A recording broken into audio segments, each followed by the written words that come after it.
This week's Parsha is probably for the most well-known stories. So there's how much is there over here to add? So I would like to start with a few questions, and maybe we'll be able to put it all together. What was the purpose of the Eser Makos? I mean, besides that, we should be able to go daven Svardea Kinim, by Leila Seder, right? There must be some other purpose for it. What was the purpose of the Eser Makos? Anybody don't offer an answer to that question? It's not a trick question. But to inform the world that Kushabricha runs the world. So how does the Makos do that? Because the Kadosh Baruch Hu is overturning the orders of creation. The natural order of the natural world. Okay, so in other words, the fact that Mitzrayim was punished is a secondary issue.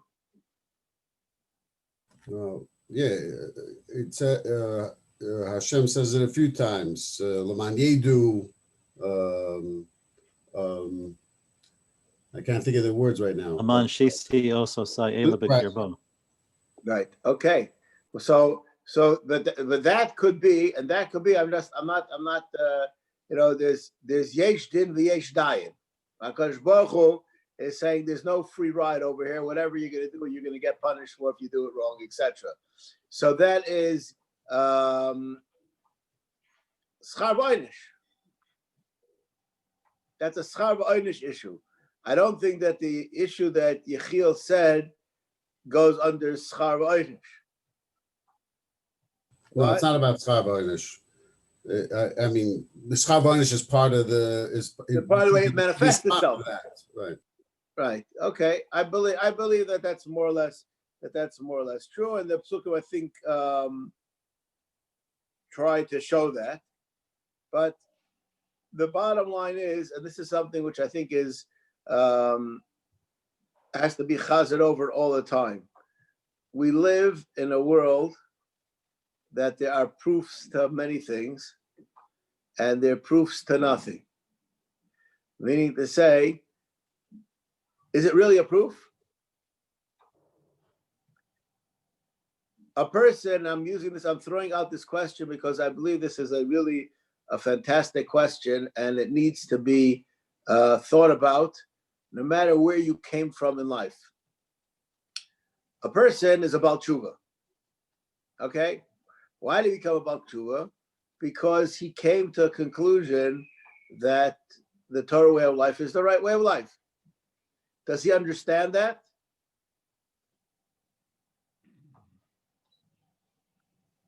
I assume that he understands it, because otherwise he wouldn't have left where he was to go what he's doing.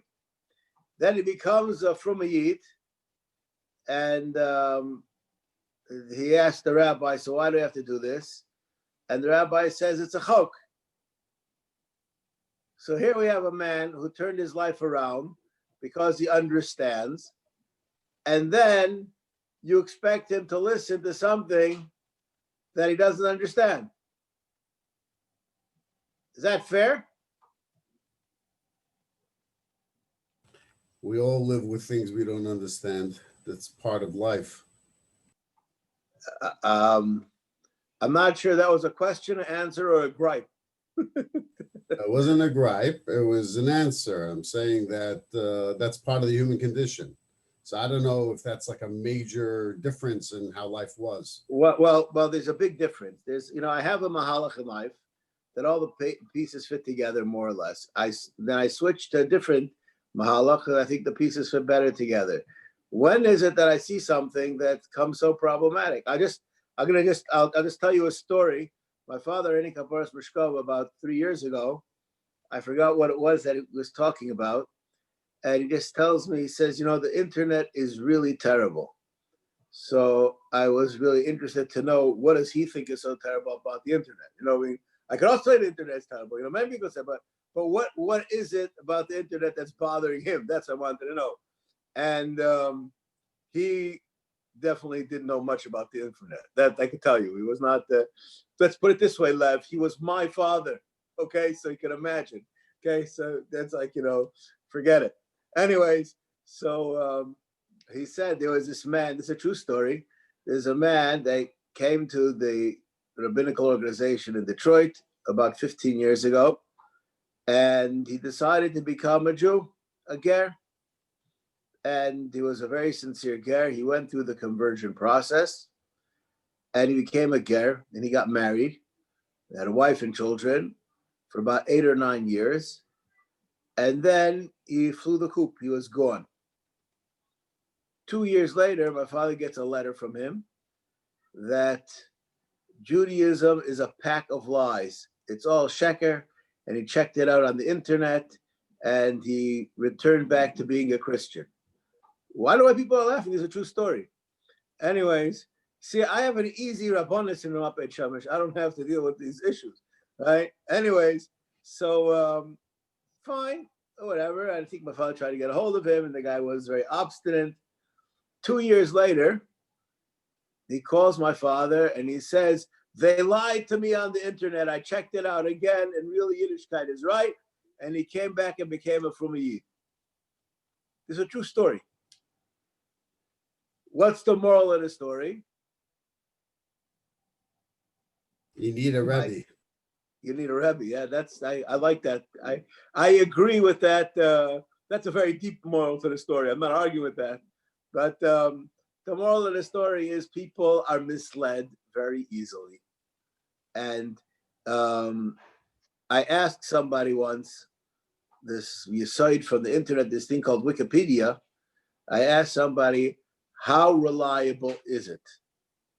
And the answer I got is, bichlal, not reliable. There is no bikaret on it at all. You can put on there whatever you want. I have no idea if that's true, but that's what I heard. Rabbi, yeah? did this guy explain how he figured out Judaism is true after all? Are we going to be able to explain? Did he explain how he figured out Judaism is correct after all? Maybe he did to my father. I don't know, but it didn't. It really doesn't make a difference to me, as we'll discuss a little bit later on in this tonight in this discussion. But is that true? Anybody want to answer that question about the Wikipedia? How reliable is it? Anybody know? There is some sort of bikaret, but it's by committee. I mean, big committee. So it's not so reliable. For science and computer stuff, it's pretty reliable. For politics, not at all. Let's say parents. What's very important? What is reliable for politics? Let me just hear. Like, is there a source? You know what I mean? If there would be a source, it wouldn't be politics. It would be facts, right? Anyways, but all right. So, but here we have people have facts in front of them, and the question is what to do with them. So I'm just going to use this mashal. Person has a stockbroker, and he invests $1,000 in stockbroker. After 6 months, the stockbroker comes back and says that $1,000 that you gave me is already worth $5,000. Okay, then it goes up. It's doing fine. After 2 years' time, it's worth $30,000. Now he already has a lot of money. He starts diversifying, and he has capital, and things start to go. The man eventually becomes a millionaire, and the stockbroker is always telling him, this is what I'm going to do with the money. What do you think? And usually he agrees with the stockbroker is saying. Pretty wise idea. Anyways, and finally he becomes a multimillionaire, and the stockbroker tells him, I think you should invest in this and this thing. And he says, tell me why. And he tells him, and he says, I don't get it. So the stockbroker says, what do I care if you get it or not? I'm telling you to invest. Should the guy invest in the stockbroker or not? It's called a track record. So I would say probably yes. Absolutely, yes. Absolutely, yes. Okay, Ruben, what do you say? You're already spending the money on a boat. What are you doing, Ruben? Well, He has a good track record, so who cares what he Okay. says? Okay, so this is what I call the leap of faith. What does it mean, a leap of faith? That means that we can take you so far, and then you have to have emunah. You have to have betachon. You never can prove it till the end. It's not possible. If it would be that you could prove HaKadosh Baruch Hu, then it wouldn't be emunah, it would be yediyah. By definition, it has to be that it's unprovable. And I say, Victor Miller said, it's easier for me to believe in one God than a billion mutations in the Darwin theory. It's easier, right? Now, does that a proof that there's God? It's not a proof, but it just makes it simpler to deal with that way, so to speak. All right. So here we have a situation where the world is watching Mitzrayim to come to a conclusion that HaKadosh Baruch Hu is running the world. Now, part of that, obviously, is we see a Mida Keneged Mida, we see they get paid back for what they did. You know, there are a lot of pieces to the puzzle, how we sell the product, if you want to call it that. But that's what's going on. What happens? I'm going to ask you a question. This question is asked in the Brisker circles. At the end of the parsha, we have Makas Borod, and Moshe Rabbeinu says, you leave stuff out, it's going to get bombarded by hail and be destroyed. And if you bring it in, you take it, you know, put it into your house. Hey, it's a mikveh abayis. Whatever is going to be in the bias is going to be saved, and whatever is going to be left outside is going to be destroyed. And the pasuk says the people who are Yorei Dvar Hashem, they brought their stuff in. I ask you, does it mean that they're Yorei Dvar Hashem?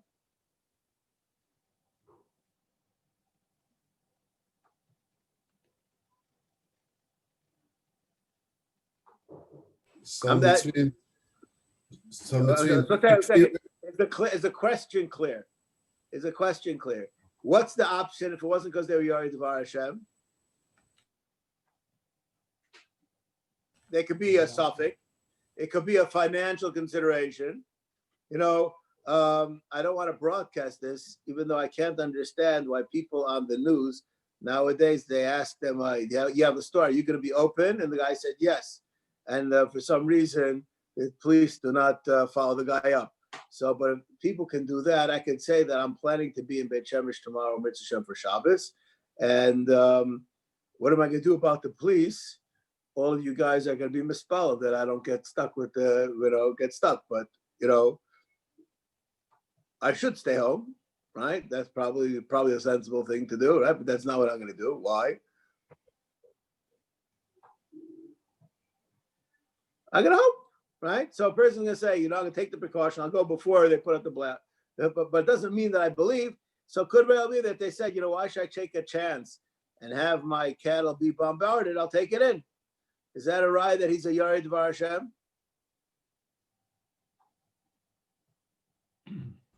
If someone thinks there's a chance, that's already something. It means he's machshav it somewhat. You know what? I like that answer. I know, Bevis, I like that answer. I just want to know, would you be willing to give that guy the title of Yorei Dvar Hashem? If we speak about us, when we're Yorei Hashem, do we know? It's not. No, a second. Do we know what? Do we know with absolute certainty that? That's what I made. That's why I say. I said, a person who has a munah doesn't mean he's lacking yiras Hashem. If you ask me, do I know that if a person does Torah mitzvah, is going to go to Olam Haba, and if he does Averis, he's going to go to Gehenna? If you ask me, do I know that? I say, I don't know that. I believe that. And I believe it to the point that I have fear of God that will dictate to me how I will live my life. I don't know it. Normal That's people, not a suffix. But I don't live with a suffix about that. Maybe, I'll just tell you, this is an amazing thing. I said this over once, I think in shul. I don't remember under what thing. But there's a guy who his parents got divorced because one came more religious than the other, and he learned in Baltimore. Then he came to Eretz Yisrael. He was a computer whiz, made a lot of money. Came to learn here in Eretz Yisrael, and after 5 years learning, he was here for about 2 years until somebody set him up with me. And I used to deal with this guy, all of his issues. He comes to me one day and he says, Rabbi Zcharyas, I'm going back to America. He was a single guy, he was about 28. I said, fine. He said, I'm going back to college. I said, going back to college? What are you going to study in college? So he said, philosophy and religion. And I said, what? So he says, yeah, I decided I want to find out for real if really HaKadosh Baruch Hu was right, the real thing or not. I said, what's it? You went to yeshiva, you're living here in Eretz Yisrael. She said, yeah, well, till now I was hedging my bets. I decided doing Averis is, could be you could end up in Gehenna, so it's not worthwhile. So I was able to have ipuk, to restrain myself. But now I decide I got to know the truth, and I'm going to find out the truth. This is a true story. Aryeh, you having a problem listening?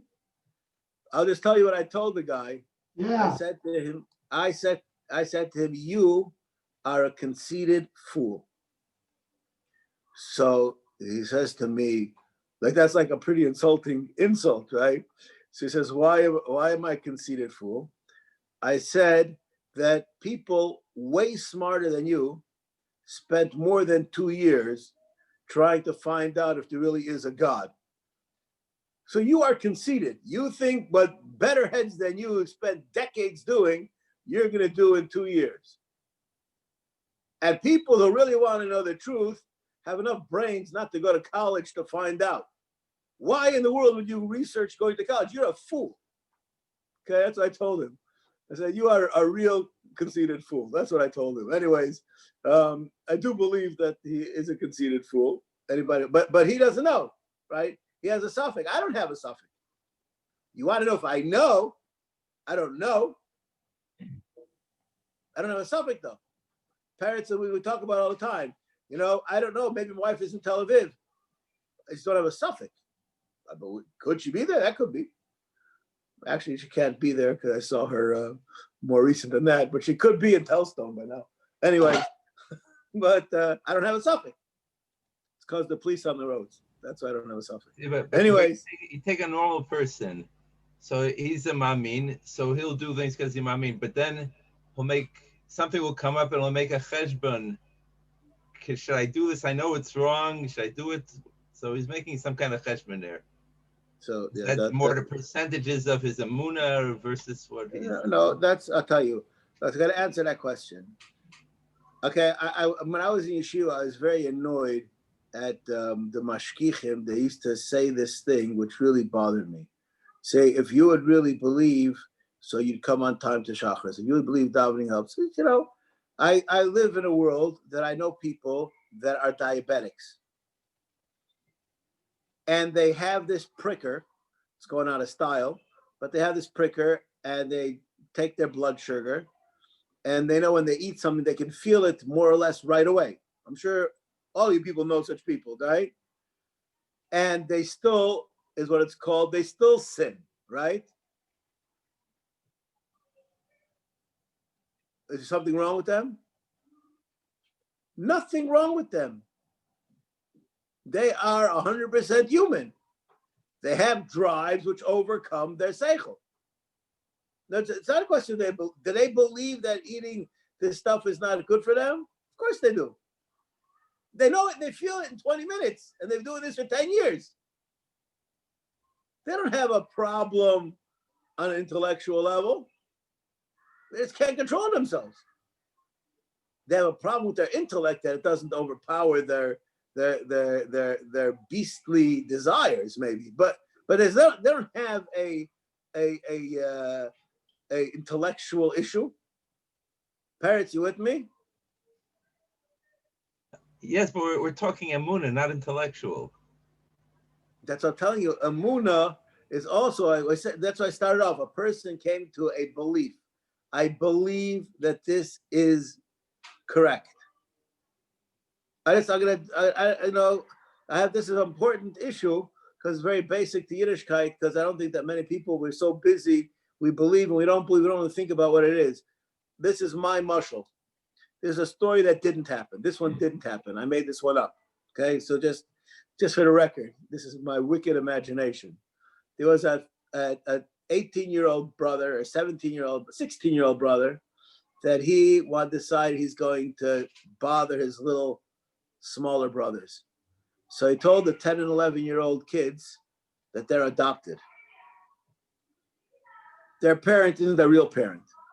And he would pester them about this, you don't look like this one, you don't look that way, really driving them crazy.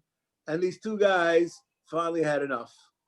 One guy went and he had his DNA taken to find out who his real parents are. And the other one said, what are you crazy? You're listening to him as a mashugana. We know that we're our parents' child, and that's the end of it. So lo and behold, the DNA results come in. And guess what? That one that took the DNA test, it shows that his parents are his parents. Okay, parents, this is a question for you. Mel, you're going to like this question. Who believes more that they're their parents' child? The one who took the test or the one that did it? The one that didn't. Who said that? I did. Okay, all right. What do you say, parents? Say before the test, certainly the one who didn't take it believes it more. Well, After you could run for president. Answer the question I asked. It's also night outside. That's the thing. When you have actual evidence, then Which one? Which one? Just answer the question. After the fact, the one who took the test. Okay, Alan, could you help me? Yes, which one? There's an argument over here, right? Alan, you say the one who didn't take the test, and he That's says right. obviously the one who did take the test. No, 'cause Okay, prove it. And who do you vote for? the one that didn't take the test believes his parents are his parents. Absolutely, 100%. Whereas the one that took the test does not believe his parents are his parents. That's why he took the test. But he has proof now. Does he believe Yeah, more? but one's Imuna, and one believes 100% that they're his parents. Okay. No, because that doesn't work. I'll tell you why. One second. What doesn't work? You have to no The pronoun. fact that the guy who took the test now knows for sure, what if the test was wrong? So the guy who didn't take the test surely believes more than this guy. Okay. But Mel, I agree with you, but you're really saying the same thing as Alan. But that has to be, in other words, nothing changed in his belief. He just has a proof on his side. Right. But the belief is not a proof. It's a belief. It's a different section. We confuse the two.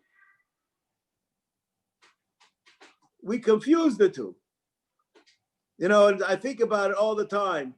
I heard once from Noach Weinberg. He said that he goes into, I had a series of lectures, private lectures together with him, me and a few friends of mine. He said he goes into college and he tells the kids, basically, he says, the divorce rate in America is, let's say, 80% or something like that. And how many people here are getting married and planning to get married? Let's say, 90% of the people raise their hands. And how many of you are planning on getting divorced? For some reason, there's not so many people that are planning on getting divorced as are planning to get married. So now all you people are intelligent people, and you know that 80% of you people are getting divorced. Which ones are you? Which one's planning to get divorced? What's the answer to that question? They believe that they have the secret potion that they can beat the system. That's what they believe. Right? Now, this is an introduction that he has to get into a certain subject, which is not the point of our discussion right now. But the person has to face those facts. The person who gets married to his wife believes that it'll work out. He doesn't know that it'll work out, and he's willing to make a life-changing move based on his belief. He knows nothing. And not only that, if at the time before he gets married, he'd know about his wife, what he knows 10 years later, could be he wouldn't have married her. Many times.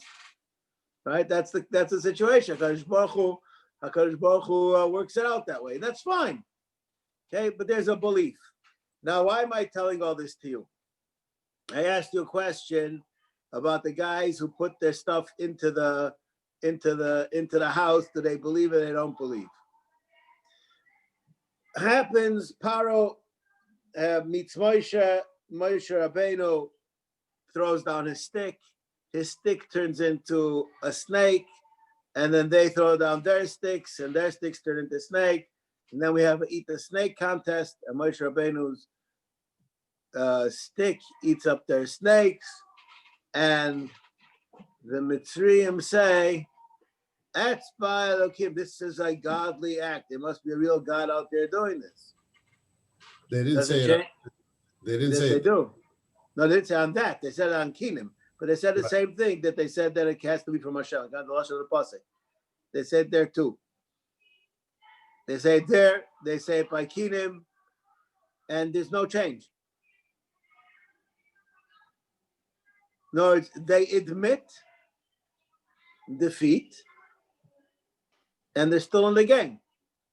This is what's called, where I grew up, they didn't say uncle.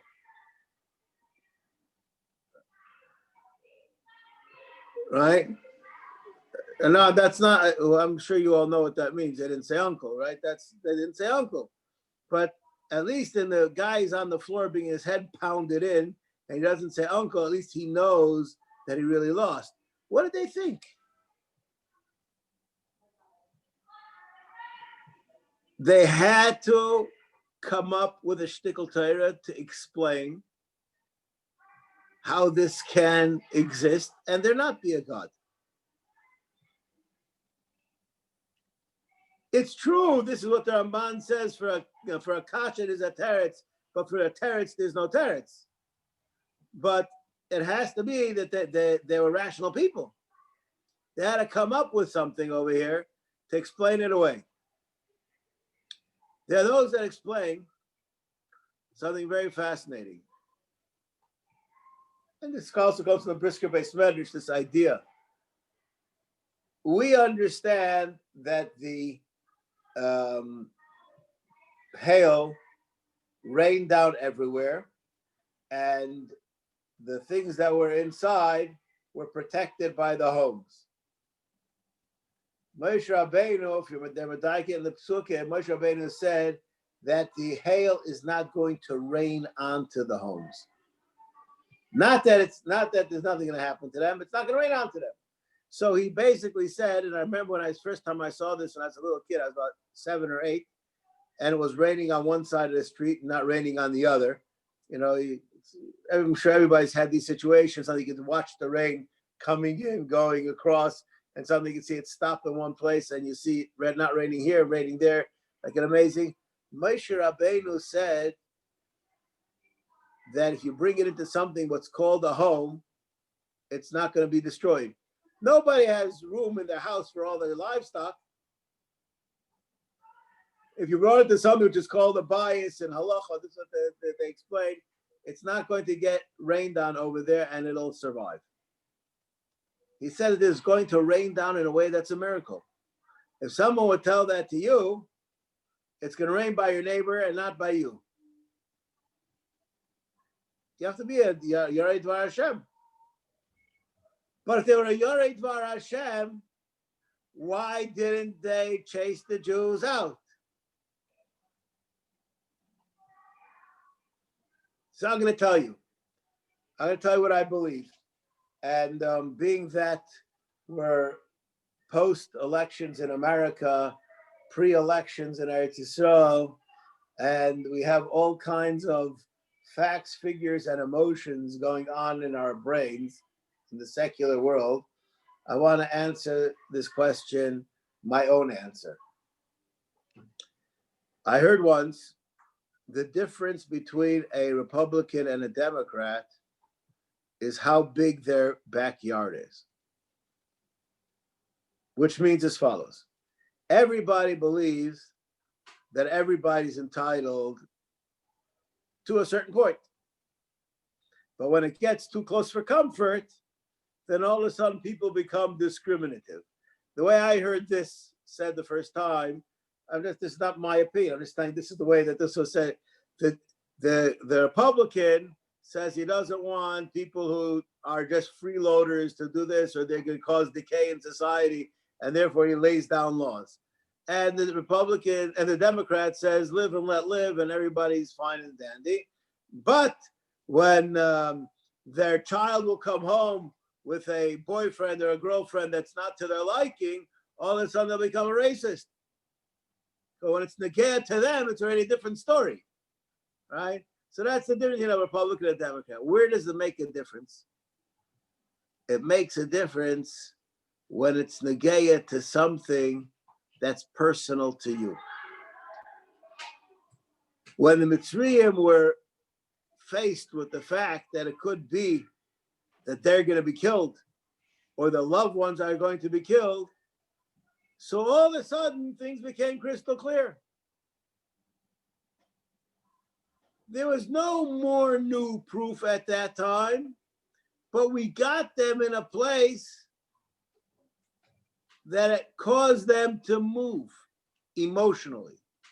So what we have was, how did we bring together the emotion and the intellect? When you move the emotion to the place where the intellect is, then they will believe. And what happens? After they believe, and after they sent the Yidden out, when there was a breather, they're right back at it again. Because their natural stance was not believing. So this is what's going on in this week's Parsha. Go and pray to HaKadosh Baruch Hu that they should take away the market. Why did he say, this is not my question, Moshe Rabbeinu, you're a phony. This is all your kishuv, take it away. Why are they talking about HaKadosh Baruch Hu? Because they knew there was HaKadosh Baruch Hu. They knew that the whole time. But just because you know it, doesn't mean you live by it. We don't live necessarily by what we believe. We live by what's comfortable for us. This is a disaster. And we're going to have the whole process of the Esther Makkos happening. It's that people should understand that the HaKadosh Baruch Hu is here, that we should know and have emunah and believe in HaKadosh Baruch Hu, but not in theory and in thought, but in our actions that we do. That's what it demands of us. So this Parsha, part of our agenda in this week's Parsha, is that we should come to act by what we know and what we believe. And I'm just going to say, I said this over once, I'm saying it again. A Russian fellow one time told me that I'm a Russian Baal Tshuva. So I asked him, what's so exciting about being a Russian Baal Tshuva? So he says, well, other people, they're not agnostic. They believe in God at different levels. So you can even go from being a Catholic to a Christian to a Jew to a Muslim to a Jew, but it's all the same thing. They believe in God, just which God, whatever. But I went from being agnostic to being a believer. That's a way bigger change in my life. And I don't like to be bested, so to speak. So I told him the truth. I said, I don't believe that you people in Russia are such firm agnostics as I don't believe the people in America are firm believers in God. They don't believe in God either. They just taught to say that that's lip service. It's not for real that they believe in God. The average American. And I don't believe that the average Russian is an agnostic. Neither of them are thinking about the subject. Our job, this week's Parsha, in my opinion, is we have to think about it. The nisim and the flows that happen have to affect us in a way that we ourselves are nischazik and amun and HaKadosh Baruch Hu to the point that we act on it. And if we do that, we're that much closer to having our geula that we're supposed to have b'meira.